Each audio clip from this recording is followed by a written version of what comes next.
Good evening, everyone. This is Talk Point, the place where stories connect. Your late night business. I am James Christian M. Reyes, bringing you stories that inspire your journey and featuring your favorite writers in the world of literature. Evening as well, everyone. I'm Allyssa Dela Cruz, and we are your hosts for tonight's show.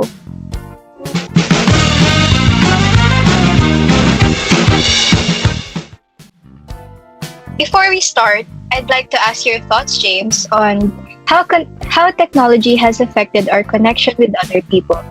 What do you think of the huge jump in the communication people had before and nowadays in terms of creating a genuine connection? I think there's a huge jump in how we communicate in general that has affected the sincerity of creating a genuine connection between two people or more. Good point. What? I feel like people in our generation today also don't value the art of communication well enough to even think of forming a sincere connection. Very well said, Ali. Ladies and gentlemen, we have a lovely guest with us tonight, Sherry Turkle. Good evening to everyone. I'm Sherry Turkle and I'm glad to be invited here to your talk show. Good evening, Sherry. Would you shed some light on your newly released essay? I would love to share my essay about the flight from conversation. We sacrifice conversation for a mere connection. A lot of times, people say that they need someone but refuse to communicate outside the use of technology. Because of it, people depend on it as a part of their daily life. It's just sad to think that's what's happening now. Thank you for sharing your answer. It is true that because of the use of the internet, people are slowly losing the effort to create a conversation in reality. Tell us, Sherry. When you wrote this essay, in the years of your concern about social issues, what did you feel about smartphones as a substitute for creating a connection? In 2012, I was not entirely aware of how closely our feeling of self-worth will be entwined with the demand for control. We let the technology mold us instead of merely using it. We've absorbed the notion that rambling talk is ineffective and that loneliness is an issue that has to be addressed through interaction. Thank you for that answer, Sherry Turkle. Now let's move on for the next question.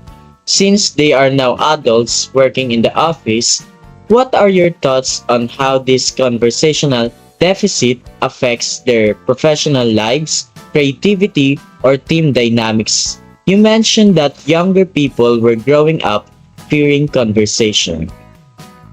Yes, my thoughts are the consequence of the very things that make conversation challenging. The moments of silence, the vulnerability, the need for immediate, uneditable response are what we run from. So the preference for control became the gateway to the other two problems, making it, in retrospect, the most crucial and most predictive element of the flight. Thank you for that answer, Sherry Turkle. In addition, we will give our audience a chance to ask you about the essay. Now, let's move on for our first audience.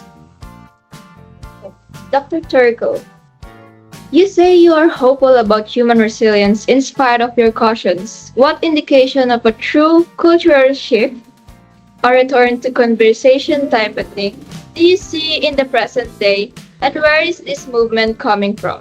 From parents, educators, younger generation, or even tech executives themselves? People in general who communicate in their daily lives.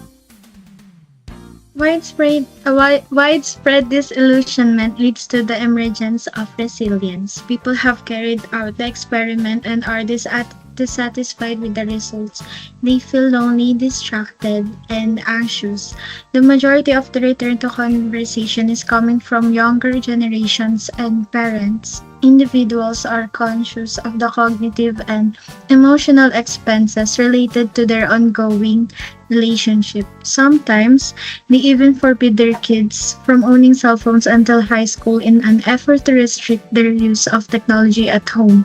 They instinctively know that this is incorrect, and this movement is not a gift from the tech elites. Rather, it is a grassroots recovery of our most fundamental human potential that until now we had never acknowledged. That we miss each other.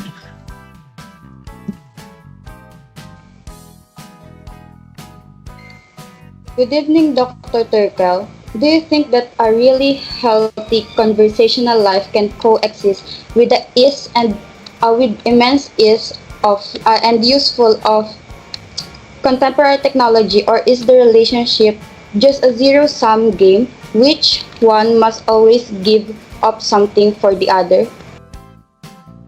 Achieving equilibrium is not passive, yet the relationship is not necessarily a zero-sum game. You can't rely on discussion to continue just because you have the technology. Only by intentionality and commitment can balance be achieved. A culture of default connection has to give way to one of intentional conversation. We must consider communication to be the most fundamental and humanizing technology available to us, and then design our tools to support it.